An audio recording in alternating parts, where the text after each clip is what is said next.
Assalamualaikum warahmatullahi wabarakatuh. Selamat datang teman-teman di pembelajaran daring Pendidikan Pancasila dan Kewarganegaraan kelas 12 semester 1. Untuk pertemuan pertama di kelas 12 semester 1 ini, bab pertama itu membahas mengenai pelanggaran hak dan pengingkaran kewajiban warga negara menurut nilai-nilai Pancasila. Adapun materi pembahasannya ada 4 materi pokok di bab 1 ini. Yang pertama, hak dan kewajiban warga negara Indonesia. Jadi, materi ini membahas mengenai makna, definisi, pengertian dari hak dan kewajiban warga negara. Kemudian yang kedua, ada hak dan kewajiban warga negara dalam nilai-nilai Pancasila. Nanti ada nilai dasar, nilai instrumental, dan nilai praksis. Kemudian materi yang ketiga atau di pertemuan ketiga itu mengenai kasus pelanggaran hak dan pengingkaran kewajiban. Jadi, nanti di pertemuan ketiga, kita bisa menganalisis kasus-kasus pelanggaran hak dan pengingkaran kewajiban yang dilakukan oleh warga negara. Dan pertemuan terakhir itu mengenai penanganan kasus pelanggaran hak dan pengingkaran kewajiban warga negara. Jadi, pembahasannya mengenai upaya penyelesaian pelanggaran hak dan pengingkaran kewajiban warga negara. Pada pertemuan pertama ini, kita akan membahas mengenai hak dan kewajiban warga negara Indonesia. Yang pertama, definisi hak. Hak adalah semua hal yang diperoleh atau didapatkan sebagai akibat dari dilaksanakannya kewajiban. Sedangkan hak asasi manusia itu sendiri yang sudah kita bahas sebelumnya di kelas 11, yaitu hak yang melekat pada diri manusia sejak lahir. Nah, kalau hak warga negara itu berkaitan dengan seperangkat hak yang melekat pada diri manusia dalam kedudukannya sebagai anggota dari sebuah warga negara. Jadi, kalau hak asasi itu bersifat universal, hak warga negara dibatasi status kewarganegaraannya. Jadi, kalau hak warga negara itu setiap negara pasti akan berbeda. Kemudian, hak warga negara Indonesia meliputi apa saja? Yang pertama, hak warga negara Indonesia itu meliputi hak konstitusional dan hak hukum. Nah, di slide berikutnya ini kita akan membahas mengenai kewajiban warga negara. Tapi sebelumnya tadi kan sudah disinggung, hak warga negara Indonesia itu terdiri dari hak konstitusional dan hak hukum. Kalau hak konstitusional itu dijamin di dalam dan oleh Undang-Undang Dasar 1945. Nah, kalau hak hukum itu hak yang timbul berdasarkan jaminan peraturan perundang-undangan. Jadi peraturan di bawah Undang-Undang Dasar itu namanya hak hukum. Nah, sekarang lantas kewajiban. Kewajiban itu adalah segala sesuatu yang harus dilaksanakan dengan penuh tanggung jawab. Kalau tadi hak sesuatu yang harus kita peroleh atau yang harus kita dapatkan. Kalau kewajiban itu sesuatu yang harus kita laksanakan dengan penuh tanggung jawab.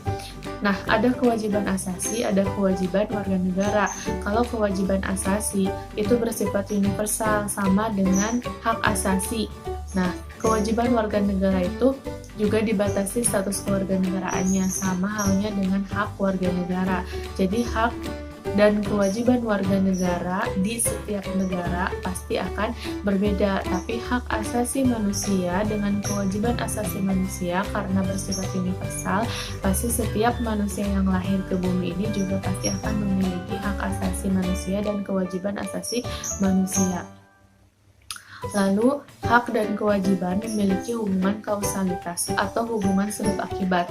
Artinya, kalau kita menunaikan kewajiban, maka secara otomatis kita akan langsung mendapatkan hak. Nah, sebetulnya kalau kita berbicara mengenai hak dan kewajiban warga negara, ada kaitannya dengan dua hal. Yang pertama, hak dan kewajiban warga negara terhadap negara, dan yang kedua, hak dan kewajiban negara terhadap warga negara. Pasti akan berkaitan dengan dua hal itu. Kita terhadap negara dan negara terhadap kita sebagai warga negara gitu. Nah, lalu contoh apa saja hak dan kewajiban warga negara terhadap negara? Berarti di sini saya bagi dua. Ada hak warga negara, ada kewajiban warga negara. Ingat ya, ini kaitannya kita terhadap negara. Contohnya, hak seorang warga negara yaitu hak atas kesejahteraan sosial. Kemudian, hak kesamaan kedudukan di hadapan hukum dan pemerintahan. Kemudian yang ketiga, contohnya hak atas pekerjaan dan penghidupan yang layak bagi kemanusiaan. Kemudian, seterusnya, hak untuk berpendapat, hak kemerdekaan dalam memeluk agama. Kemudian, hak ikut serta membela negara, hak mengembangkan kebudayaan nasional Indonesia. Nah, itu hak warga negara. Nah, kalau sekarang kewajibannya apa dari seorang warga negara? Berarti kewajiban harus taat hukum dan pemerintah. Yang kedua, kewajiban membela negara. Yang ketiga, kewajiban menghormati hak asasi manusia orang lain. Lalu kewajiban dalam usaha pertahanan dan keamanan negara. Nah, itu hak dan kewajiban kita sebagai warga negara, diantaranya yang sudah disebutkan tadi terhadap negara. Nah, tadi kita sudah membahas mengenai hak dan kewajiban dari seorang warga negara terhadap negara.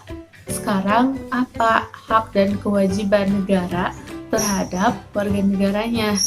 Nah, contohnya di sini seperti menciptakan peraturan dan undang-undang yang dapat mewujudkan ketertiban dan keamanan bagi seluruh rakyat. Itu hak negara. Jadi, bagaimana apapun bentuk peraturannya, asalkan itu untuk mewujudkan ketertiban dan keamanan, yaitu bentuknya hak sebuah negara. Kemudian yang kedua, melakukan monopoli terhadap sumber daya yang menguasai hajat hidup orang banyak. Nah, ini juga termasuk hak negara. Bagaimana pengelolaan sumber daya alam bagi kesejahteraan atau hajat hidup orang banyak, itu juga merupakan hak sebuah negara. Kemudian yang ketiga, hak negara untuk dibela. Nah, kalau tadi kewajiban warga negara untuk membela negara, nah berarti kaitannya dengan hak sebuah negara untuk dibela oleh warga negaranya. Dan yang terakhir, contohnya hak negara untuk ditaati hukum dan pemerintahannya. Nah, itu untuk taat hukum. Kalau di negara itu merupakan hak, kalau di kita sebagai warga negara itu merupakan kewajiban. Kewajiban mentaati peraturan. Kalau negara berarti hak untuk ditaati peraturannya. Lalu di sini ada kewajiban negara apa aja? Ya, selain hak negara. 1. Melindungi segenap bangsa Indonesia dan seluruh tumpah darah Indonesia. Sepertinya dari kalimatnya sudah tidak asing lagi. Ini merupakan salah satu yang dimaksud dengan tujuan dari negara Indonesia itu dibentuk. Ada di alinea keempat Undang-Undang Dasar, pembukaan Undang-Undang Dasar 1945. Kemudian yang kedua, memajukan kesejahteraan umum, itu merupakan kewajiban juga dari sebuah negara. Kemudian mencerdaskan kehidupan bangsa dan ikut melaksanakan ketertiban dunia berdasarkan kemerdekaan, perdamaian abadi, dan keadilan sosial. Teman-teman, itu dia tadi pembahasan mengenai pelanggaran hak dan pengingkaran kewajiban menurut nilai-nilai Pancasila, khususnya materi mengenai makna hak dan kewajiban warga negara di pertemuan pertama ini. Jadi, kesimpulannya bahwa hak dan kewajiban itu memiliki hubungan kausalitas atau hubungan sebab akibat. Kalau kita menunaikan kewajiban, berarti kita akan mendapatkan hak. Sebaliknya, kalau kita tidak menunaikan kewajiban, maka kita juga tidak akan mendapatkan hak yang mestinya kita peroleh. Oleh karena itu, sebisa mungkin kita harus melaksanakan kewajiban dulu sebelum menuntut hak. Artinya tunaikan dulu kewajiban, baru nanti kita tuntut hak kita atau kita usahakan hak kita harus diperoleh. Begitu seharusnya rumusnya dalam setiap melaksanakan hak dan kewajiban warga negara dalam kehidupan sehari-hari. Terima kasih teman-teman sudah menyimak pembahasan di pertemuan pertama ini. Semoga sehat selalu dan kita bisa bertemu lagi di pertemuan selanjutnya untuk materi mengenai hak dan kewajiban warga negara dalam nilai-nilai Pancasila. Yang tadi sudah saya sebutkan ada 3 nilai, nilai dasar, nilai instrumental, dan nilai praksis. Terima kasih teman-teman. Wassalamualaikum warahmatullahi wabarakatuh.